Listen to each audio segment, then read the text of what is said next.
Welcome to Looking at the Markets with David Modell. I've got a special guest today. She is a YouTuber and a market watcher like I am. She is Miss Erin Scott. And while we're talking, or after you're done watching this video, I do want you to check out her channel on YouTube as well as Erin's Steemit page. Links to those are in the description below this video. But for right now, we're just going to introduce ourselves. So Erin, welcome to my channel. It's a pleasure, David. It's been really great here in the last few weeks as so many in our community have really come into the same house and started shaking hands with each other. Yeah, I think it's great. I think YouTubers need to collaborate and stick together. I saw you in an excellent interview with Mr. David Lincoln, and I'll put a link in the description of this video to that interview as well. It was a very extensive video, and for those who don't know, Erin Scott again has a YouTube channel, and I looked through many of your videos recently, and you seem like a do-it-yourselfer. You seem like a self-starter, somebody who believes in self-sustainability. Trying to stay off the grid as much as possible in this modern world, and also being aware of financial things going on. If anybody is a fan of, let's say, Cliff High, somebody like that, which many people are, or even if you're not, but something perhaps in that vein where we're really thinking for ourselves. We're not just trusting whatever the forces that be, the powers that be, tell us is the truth. So Erin, what did I miss, and what else can you tell us about yourself? You didn't miss much. Again, you're sharp. You're a very sharp guy, and that's why I'm enjoying this. Going to enjoy this conversation because, like I said, just before we started, I want to take this in a slightly different direction than has been done. We do not need to reinvent the wheel. Most of the people who are going to see this are very aware of the fundamentals that have been talked with a lot of the people that are in our community, from all the information that like Lynette Zhang has put forth, for all the information that Bill Holter has put forth, and God love him, Sean over at SGT Report, for all the data that he's brought to the table for us. Everybody has in our community has done a magnificent job at bringing forward so much data that it's almost overwhelming the way it's been brought to us, because it's kind of scary too, isn't it? Yeah, yeah. So the one question, and this is where I want to throw this curveball in here this morning with our discussion, is this. One of my favorite people to watch is Greg Hunter, because of the people that he interviews. Incredible information, but he puts forth a very important question, or a couple of them, and that is, what is the man in this, or how is this going to affect the man in the street, and what can the man in the street do? And that's where I really want us to focus our attention on, because as we talked about it just before we started this, I believe we are now watching the plug be pulled from this game. Gold and silver, as we are speaking, are spiking tremendously higher. They have broken their upward resistance while everything else is going lower. The Dow has broken most of its support, and it has turned south. It's still fighting about a little bit, but the two videos that I did that have caught so much attention in the last 2 weeks, I think are right on point. I think I am actually watching this plug get unpulled as we speak. So my opinion is very simple. I thought this way back in 2015, but I am 99.99% in the belief that if you haven't even started to taste the red pill, you pretty much are out of time. And those who have will at least have some gumption to put the icing on their cake when it comes to taking the last steps they need. Because you and I both know, when you do the math on this game, it's a very hard stop.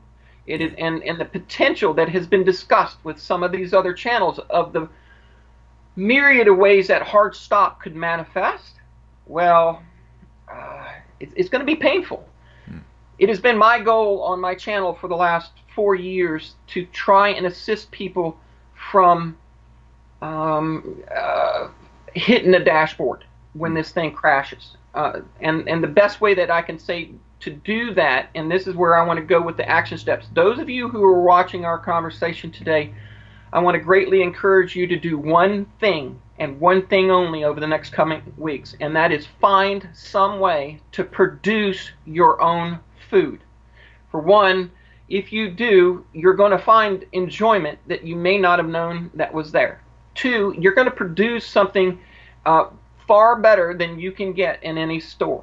And three, you're going to do it at a cost that that you can't get at a store. And then four, you might just be able to help this situation. Because let's look at it this way, David. One simple comparison. What's the difference between now and what happened in 1929? The major difference was most people back then grew their own gardens. Today, very, very, very few people do grow their own gardens. Right.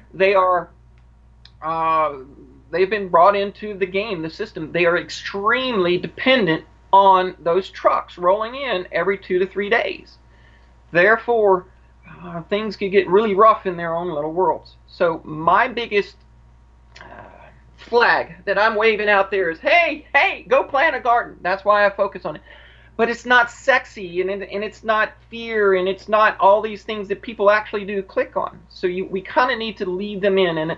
And David, you and I and all these other people that we talked about are the leaders of this next paradigm. And we need to start taking people by the hand and into action steps that they can take. And there's why I have focused on reviewing our systems. As an engineer, I have to be a contrarian, and I have to go in and say, okay, where is my house weak? Where do I strengthen up the footers and the foundations so that I can stand strong? Because there's a day coming where I'm going to have to support my neighbors.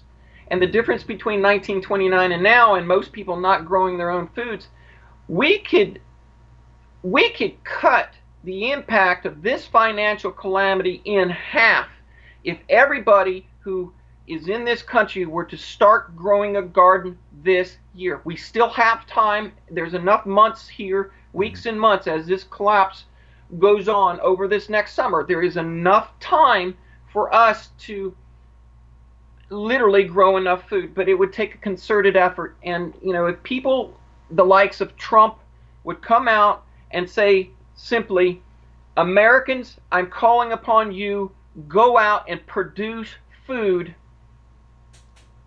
America is going to feel some pain, but I truly believe it would get cut in half. Interesting.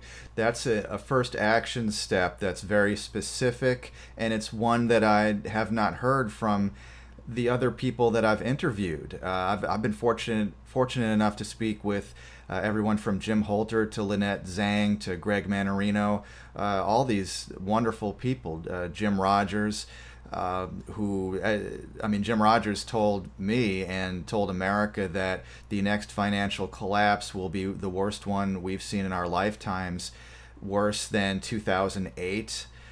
What will this type of collapse look like? I mean, where are there going to be bread lines? Is it going to be like Mad Max, that old movie? What's it going to look like? I think you can see it just as plain as day when you look at Venezuela. I think and matter of fact, I think you're going to see that amplified here because we are or have been the world's reserve currency. So the buck literally is going to stop here the hardest. Yeah. Can the game controllers pull a rabbit out of the hat? I don't know. I think it's possible that there can be steps taken to mitigate some of it, but in the end, I don't see the real steps being taken to prepare America like that has been done in many of the other countries. I mean, on the financial end, Russia and China have both told their citizens to go out and get precious metals. I mean, India's government fights it, but India is the wealthiest country on the planet. From the personal wealth perspective, and none of them do, because they want their power, and the way to do that is to keep us in their game and their system, which means keeping us from being dependent, or from being independent from them and being dependent on our own feet. So I don't know what else to say. I mean, it's all been said. All of these people have said it when it comes to supporting why we need to do something different. But of the people that you just mentioned that have been focusing mostly on the technical factors, the geopolitical, and all of these issues, there is one person that has breached that topic of producing their own food. And if everything works out, I think she and I are going to have a conversation soon. But between now and then, now's the time to start planting. It is critical that you grow your own food. Okay. Well, again, I encourage people to click on the link in the description below this video to check out Erin's YouTube channel with instructional videos on everything from food to engines and machines and all kinds of things that I would not know how to do myself. But and also you have a Steam It page that I recommend people check out. Again, links are in the description below this video. I'm not going to ask you to call a top in the market, but at least maybe can you give us a general sense of what the timeline might look like? For example, if a financial collapse is impending, is it likely to happen this year, next year? What are we looking at? I think it is happening now, and what I mean by that is I think we are watching it now. As far as a top is concerned, we very likely probably have already seen it. I think the top in January was probably it. Could I be proven wrong? Yes. I follow a lot of people who study the Austrian economic model, and many of us have heard about now I'm going to lose the terminology for it. The old Mises crack up boom, where all of a sudden, if you go back to the interview that I did with David Lincoln, you'll see where I was correlating that chart, and they literally lay right over top of each other. The Wall Street cheat sheet and the Dow Jones are perfect. They have that run up, that drop, and that bounce, that dead cat bounce. And we're watching it break this support line right now on that dead cat bounce. And the next thing that happens is a plunge, and it is going to be a hard plunge. So I think we're watching it now. History may, tell me different, but like I said, gold and silver just broke out this morning as we speak out of their resistance. They are shooting up as we speak. However, gold and silver isn't the only thing that's going to make a difference. You put, and it was one of the a leak that Lindsey Williams quoted, 4 or 5 years ago, I think it was, that China was buying up all our gold and we're selling it all off, and the comment was made, yeah, China's going to have all the gold, but they can't eat it.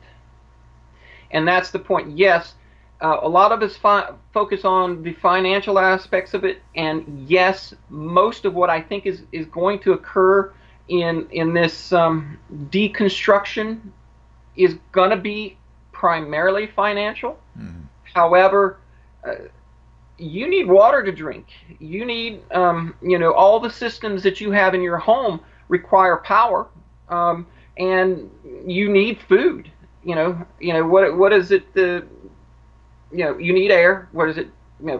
30 seconds of air without air. How about 3 days without water? And what is it? 3 weeks without food. your time gets really, really short. So, like I said, a lot of this we've already gone over. I did it a lot with David. You've done a lot with your perspective in the financials, where you've got it figured out. You can describe that a lot better than I can. But where I'm going with it is to really try and get people to understand that food is going to be their gold and silver. Mm-hmm. That when it comes, if things get as bad as they potentially can, which I suspect they are, you look at Venezuela and a lot of other countries. When it happens here, food. I cannot emphasize that more. I mean, if everybody in this country were to go outside today and put down their pitchforks towards their neighbors and pick up shovels and start digging up the ground and start planting, yes, there would be some dramatic events that take place, but you would be able to eat. You'll be able to make it through things. I think that's the biggest leverage that the elite have against us, and they've done a fine job of putting us in a box on that one. Yeah, I like your emphasis on self-sufficiency, self-dependence, and also helping our neighbors, because we might have insights that our neighbors don't necessarily have, and we can certainly help them out.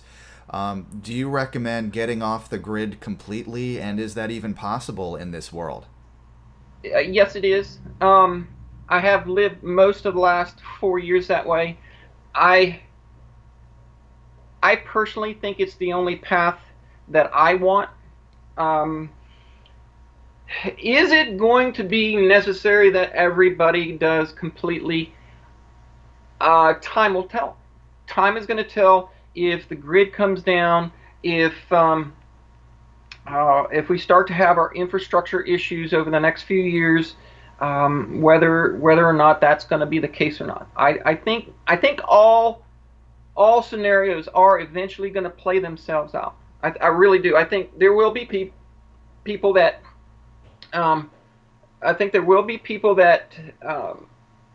do make it through in certain cities on the grid and on the public water system. I think that will occur. Okay. I do think all scenarios will occur. There will be areas of this country where the grid does go down, simply because Bill Holter's laid it out the most excellent. When credit shuts down, trucks and trains stop moving, and when coal trains stop moving, power goes down. Yeah. And you never know. It could be, part of the deep state's plan to pull the plug. We've heard the scenario of potentially having a quote-unquote false flag grid event. A lot of the people in the prepper groups back in 2015 and 2016, when they were doing that Grid X1, Grid X2, Grid X3, we know the playbook of these people. There's always these plans and these preparations when they go live. So I don't want to say that those things are going to happen. I hope they don't. But right. The point is this: we are in for some pain. I think we're at the doorstep of that happening. And there's only one real way that you're going to mitigate a significant portion of that in your individual personal life, and that is to be able to at least provide yourself. Because if this thing goes down as hard as everybody thinks it could, 6 months worth of beans or rice isn't not enough. You need to be able to produce it. You need to work with your farmers just down the street. You need to, if you're deep inside of a city somewhere, you need to bring together all your neighbors this year and find a vacant lot nearby and dig it up and put some seeds in the ground. That is the only real chance that we have to mitigate the impact of what's coming. I know this sounds very alarming, but as an engineer, your foundation is crumbling all around us. Well, I appreciate the warning, and yeah, I totally get it. None of us are wishing that this will happen. We don't want it. we're saying that it could, possibly will soon, and what you can do about it. And so if we can get back into that, okay, so step one is to become self-sufficient food-wise. Learn to grow your own food. Are there any other action steps that we can take in addition to that? Yeah, I would say learn from some of these people, because there's actually some really good, like I said, I don't want to reinvent the wheel, because yes, I am doing this, and yes, I have a lot of videos. Please, please go digging through my videos, because I guarantee you there is a video somewhere in the 300 of them that I put up dealing with one of your systems in some form or fashion or another. And, maybe they never happen to you the same way, but at least you'll have some kind of idea of how to deal with things. See, you know how Greg Hunter says, David, all the time, be right in all your houses, your financial house, and your this house and that house and your spiritual house. Your conscious and your spiritual house is probably one of the strongest ones, because when you're taking action, you're empowered. You are strengthened by the universe, by God, by whatever you want to call it, because you're actually creating, and that's what we're intended to do as people, is come here and create. And because we've been turned into consumers, we eat away at ourselves. Becoming a producer by growing your own food at the very basic level is changing your own equation mathematically. That's when you stop going down and you start going up. And the information that I put forth, and the information that people like down in Florida after the hurricanes, and in Houston after the hurricanes, these kinds of issues can occur anywhere, anytime, even if the stock market's making all-time highs, folks. You need to think about, this is just a life change. So everything that we've done up till now is kind of alarmy feeling because of the energy I'm trying to get people motivated to go do. Mm-hmm. But what I want to do is pivot your emotions from that of unempowered to an empowered, and into going from survival into thrival. Because what my partner and I have found out over the years is, now that we're producing the majority of our own food, a lot of the issues that we deal with in this country seem to go away from us. My partner and I rarely have any kinds of sickness because we're not eating the chemicals and stuff. Our health is better. We feel better most of the time because of it. And if for some reason we come in contact with somebody who's got a cold or a flu, generally if something comes our way, it's a short, quick fight off over an afternoon. Oh yeah, we were around them, we can kind of feel it. By next morning, our bodies have fought it off. So we want to go into a place where we're thriving, because this world is a joyful place. And once you are a creator, you find that your entire world becomes about creation and about abundance and wonderfulness and such a much more vibrant place. So let's get that spiritual house in order. And regardless of the financials, if you're coming in this video and this is the first that you've heard of any of this, forget about the gold and silver. Figure out seeds, because that will be far more valuable. And your knowledge of how to use them, how to grow them, how to save them, see my videos, is what we're looking for. It's how do we get back to being a working, running engine as a family, a community, and overall as a country. So in order to promote our own awareness and preparedness, yes, so we're learning how to grow our own food. I assume that also means we're going to have to learn how to be a little bit mechanical, to perhaps build machines on our own, perhaps build our own dwellings or shelter if necessary. But some of us are not so mechanically inclined, such as myself. How do I even begin to learn how to do this? Because I've always been more studious than mechanical. So how can a dummy like me get started on this sort of learning? Oh, that's easy. That's really easy. See, the wonderful thing about this great universe that we have, let's put it this way, the gifts that God gives all of us are different for a reason. Mm. You have your skill sets, I have my skill sets. Now, I greatly encourage you to expand your skill sets and learn some of these things, but when this thing comes down, being that you may have the monetary power that Joe Blow mechanic down here at the local service center doesn't have, he's got the skill sets to help you out. That's where you as a leader are going to bring your abundance to him in supporting your neighbor so that he doesn't have to steal for stuff. That's where you can go to your local farmer.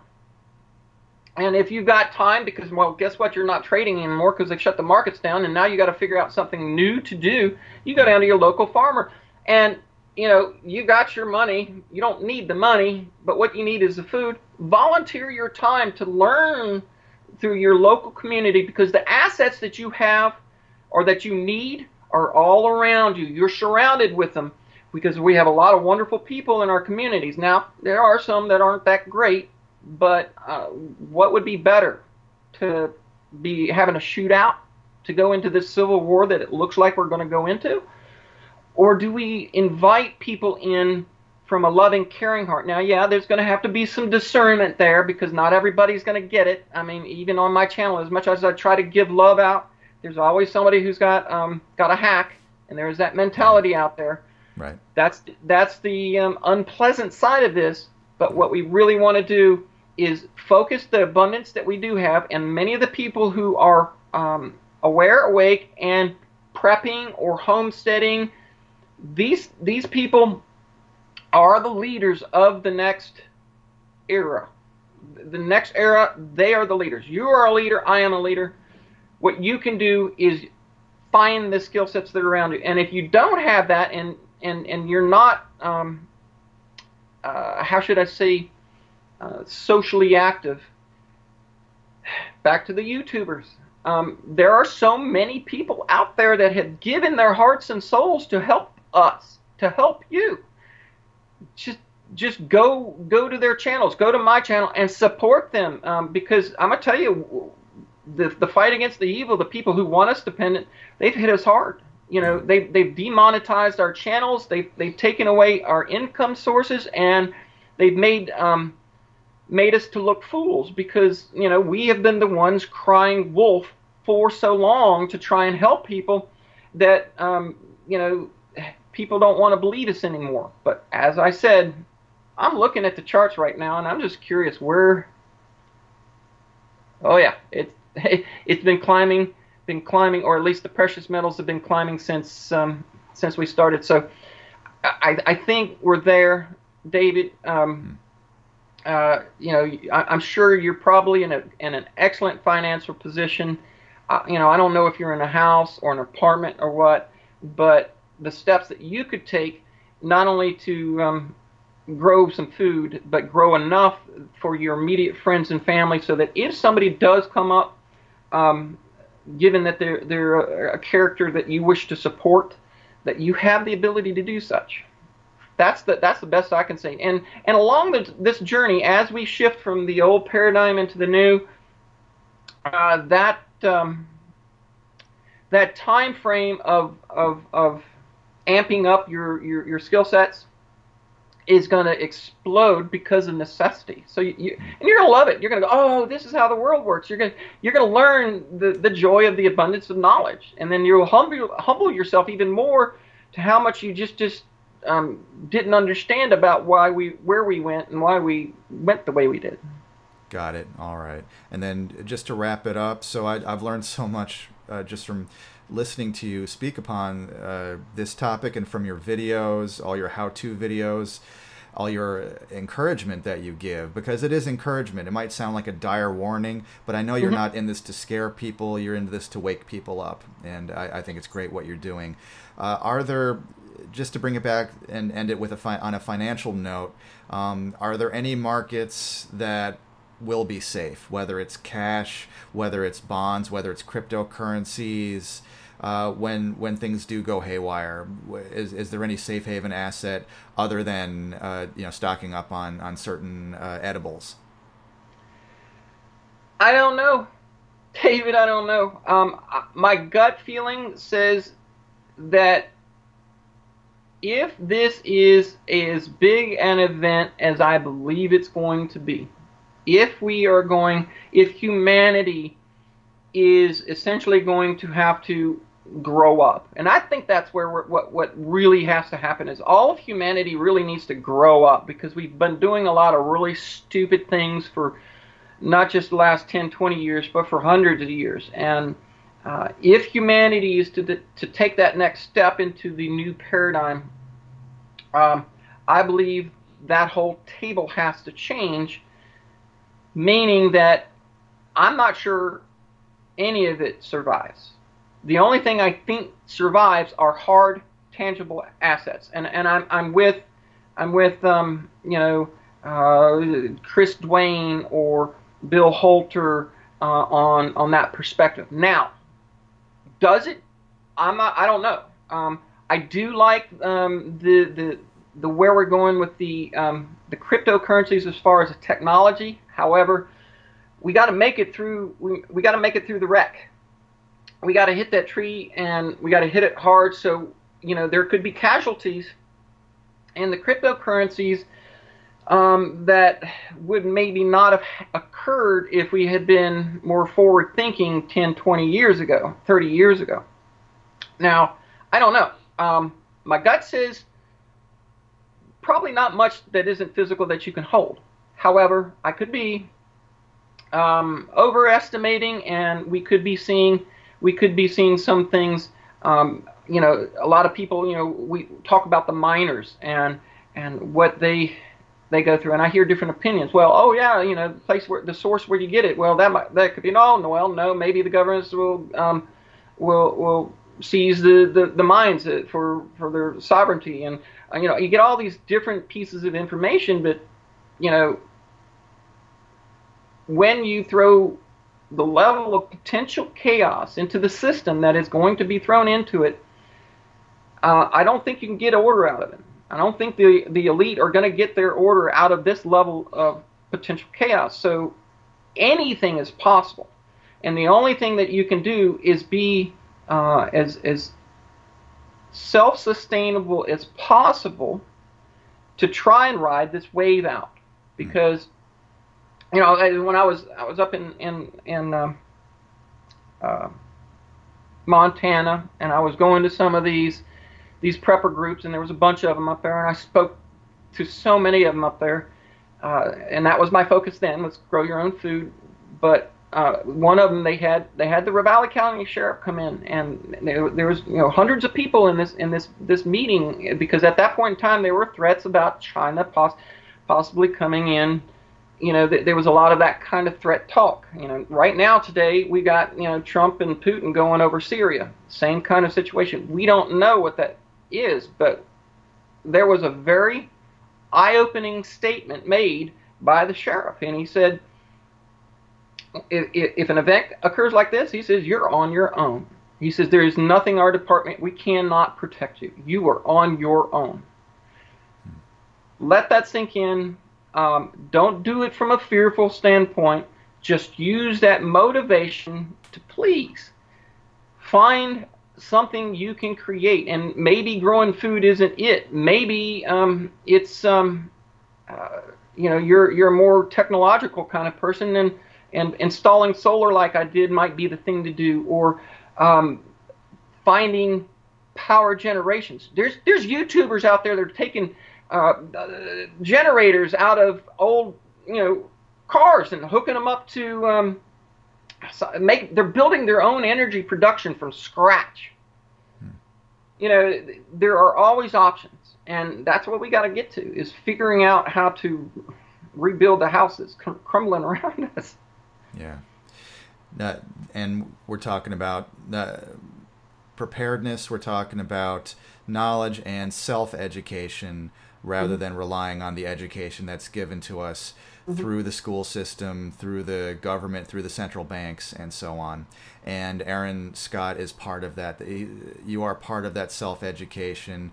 All your videos right now are free of charge to the public, and I'd like to see as many people visit your YouTube channel as possible, at least to get your perspective and perhaps even take some action.